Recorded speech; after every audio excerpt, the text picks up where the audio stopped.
bleeding lifters. Simple. You have something like this. This is the 3rd generation lifter.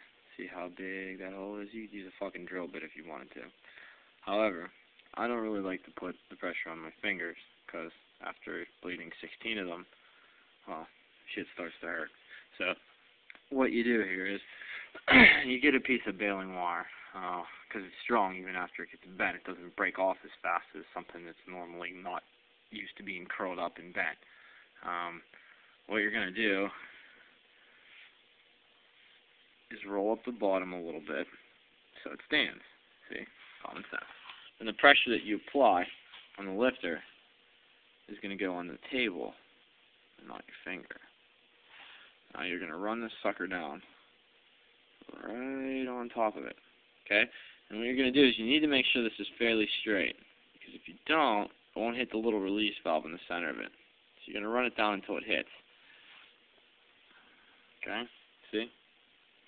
You'll feel it inside. If you don't have it, it won't be sitting there spinning straight up and down. That's not it. Great. And we're going to try and hold this here. See, there's your little release hole. If you got it right, which I don't right now, it's kind of hard to do this with hold the camera too. There's oil in there. What is this one unhappy? Huh. Okay.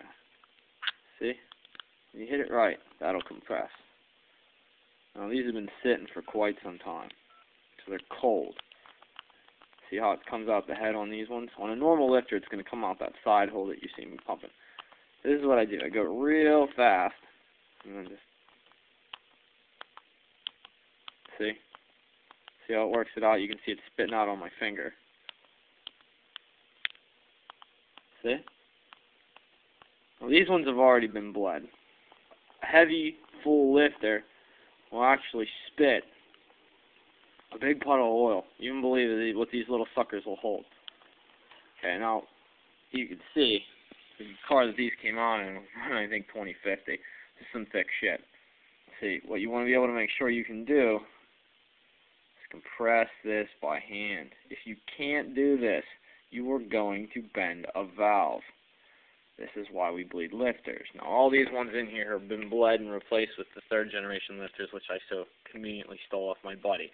If you go over them carefully, you're going to see, you're going to be looking for compression in every one of these. Now, see, if these are bone dry and the head's been turned upside down like it should have been for a day or two, to make sure all the oil's out of it, you're not going to pump these back up because they're not going to slurp in any oil.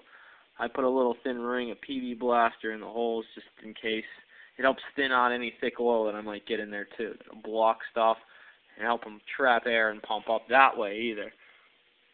You're going to go over every one of these. If they don't push, you are going to bend a valve. That's the idea here. You're going to go over each and every one of these once or twice. And I may even come back and bleed these again, just in case. My buddy, this is a great machine. This is not my car. This is the car that we built to stupid potential. Has been 4 valves already on startup, whereas I never have, and I was careless, and I never bled them, and I never did anything. But I never touched them either. A lot of times when I was reassembling things, I wasn't even taking the cams out. If you don't take the cams out, the chances of you having to bleed them are nil, because they haven't had a chance to lift back up under their own tension and suck in a ton of oil and pump themselves up. That's bleeding lifters.